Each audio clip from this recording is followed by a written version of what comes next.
Hello everyone, I'm Nini FC and this is Blue Lines TV, and today I'm bringing you guys the match review of our 4-0 win over Hull City in the FA Cup. Obviously, apologies for why it's taken me so long to actually bring this out at this moment in time, but of course I literally just came back home not too long ago.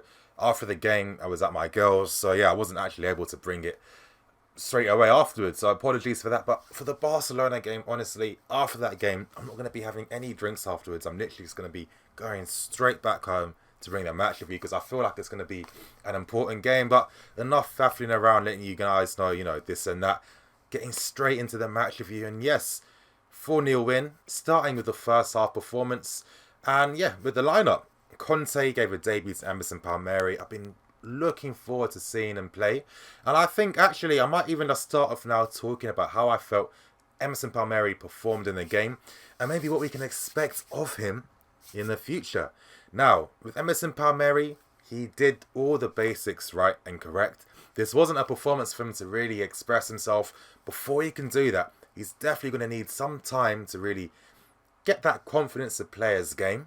And also, he needs time to get used to playing under Conte and what he expects from the team and how to play with his teammates. So it was fairly natural that Emerson was going to play a very not substandard performance, but he was going to just perform the basics and make sure that he doesn't make any mistakes. But we got some brief hints of the type of things that he can bring. And one thing I'm looking forward to, and it's like for so many years, it's not since probably Ashley Cole, that raw pace down the left hand side. And that's something that Emerson definitely is going to provide. He's got that pace, and also, as we can see, his ability to want to take a man on instead of needing to make a 1-2 pass or needing the support of one of the front three players to help him, give him that space to run into. If he needs to get past a man or two, he's going to take them on. Now, he wasn't necessarily pulling off all of his dribbles, but he was pulling off enough, and it was more the attempt. And honestly, I think as this guy plays more, when he's more comfortable with the team, I think he's going to be pretty important. And I don't know, I'm just thinking, I think really with Emerson Palmieri, for him to really challenge for that first team spot is most likely going to be for next season, when he has a pre-season and he's got used to the team even more. I think with how Conte is, especially when you have so many important games coming up as well, and the fact that he doesn't like to take any risks, I can't see Conte replacing Alonso immediately to bring on Emerson. I think really if Emerson does get an opportunity, it would come down to something very unfortunate like Alonso getting an injury. Of course, fingers crossed, touch wood, that don't happen because I'm never going to wish injury for one of our players. But I think that's the type of circumstance that would be needed for Emerson to play more. But he'll definitely be that rotation option, especially when we have upcoming games and Conte wants to rotate. But I think with Emerson, I like what he does. Of course, he doesn't have the aerial prowess in terms of winning balls in the air like Alonso does, but he does one thing that I saw yesterday that I don't see Alonso do very often, and that's the fact that he will get tight to his opponent and he will look to close the space down instead of standing there. And the great thing is, too, he has that recovery pace, and I thought defensively he was very sound. Not once did anyone get past him. He was tenacious in the tackle, and they're all the types of attributes I like to see a fullback have. And this is why I love my Latin fullbacks, because they always seem to possess this type of style in their game. So I definitely think this is great business. I think next season's when we can really start to see the real Emerson Palmieri, but I definitely think this investment signing was a good piece of business and one for the future. But that's enough of Emerson Palmieri. Moving on to the rest of the team. Ampadu played. He did play in the middle.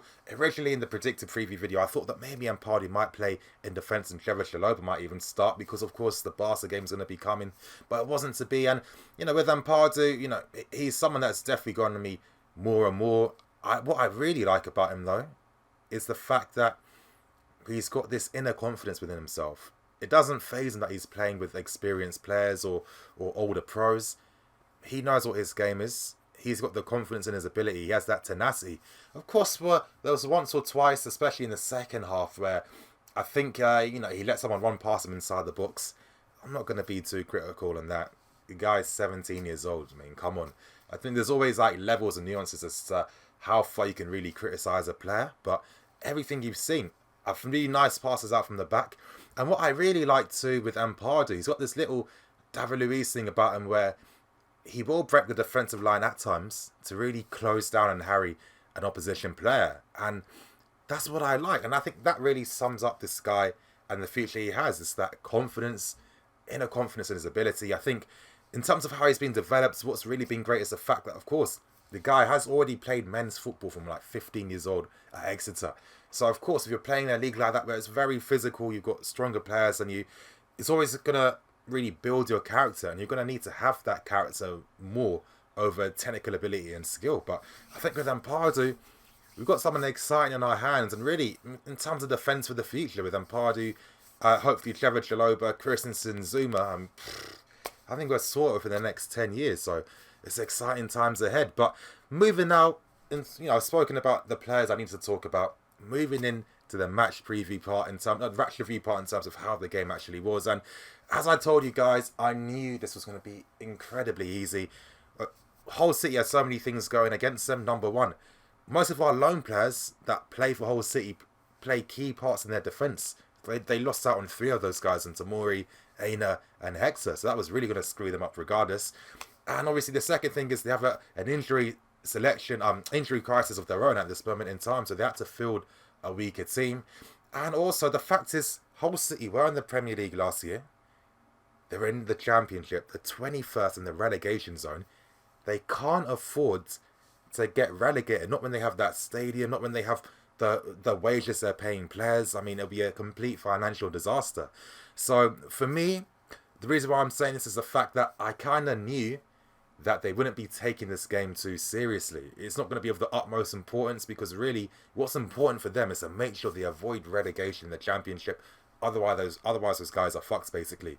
So I knew this was going to make it even easier. And as you can see, the lines between midfield and defence, Hull City players didn't get tight at all.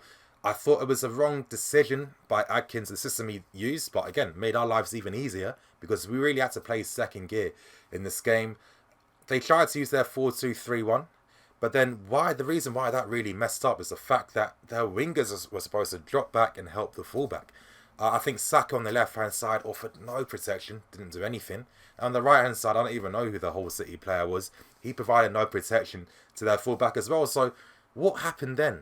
Well, that meant that there was a burden put on Hull City's midfield, because Mela and I think it was Evandro beside him, they had to be the ones drifting out wide to help support the fullback because the wingers didn't want to do their job. And of course, this gave us even greater space in the middle where we were able to play how many 1-2s.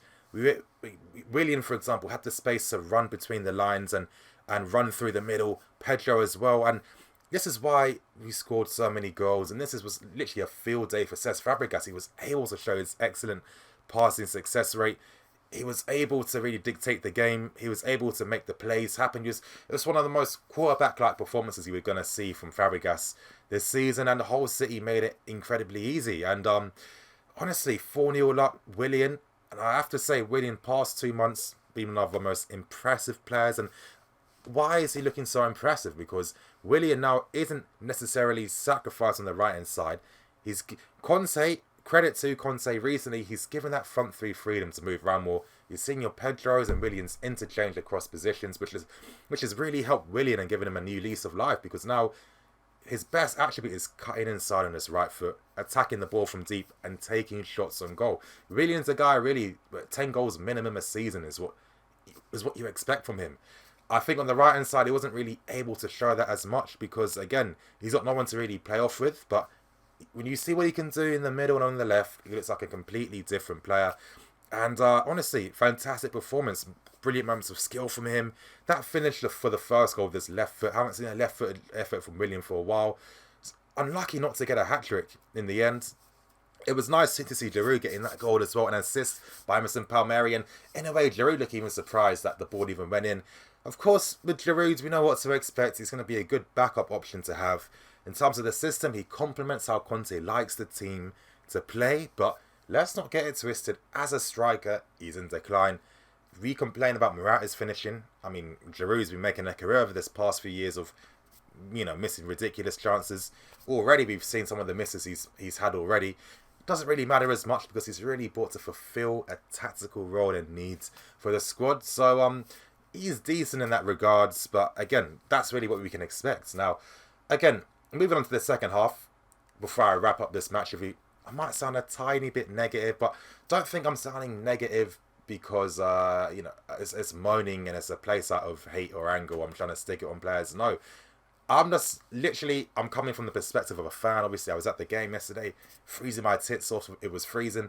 I was hoping that we continue playing football and continue to create chances. So I thought 4-0 first half, we're definitely going to be scoring and creating opportunities in the second half. But obviously, from my fan perspective, in terms of the entertainment, it really was quite disappointing that it seemed like we were sitting back a lot more. I don't know if that was because maybe some youth players had come on and Conte wanted to keep things safe, but keep things like pragmatic at the back. I'm not too sure, but really, after I was really thinking about it a lot more, I think the main reason why we weren't able to create much is because Fabregas went off. And I did make that tweet last night saying when there's no Fabregas, there's no football. And what I mean by that is the fact that Fabregas is a guy that links the midfield and the attack. He can set the tempo. And honestly, he was setting the tempo in the first half in terms of those quick passes in behind, those quick long through ball passes as well that were really helping the front three. And then once he left and he went off, Drinkwater isn't a Fabregas. He doesn't provide that type of threat for midfield. And also, we had young Carl Scott who had his opportunity to play, who really isn't that type of midfield player either. So it was harder for our front three to get consistent efforts on goal. Conte did bring on Hudson-Odoi, which was nice to see.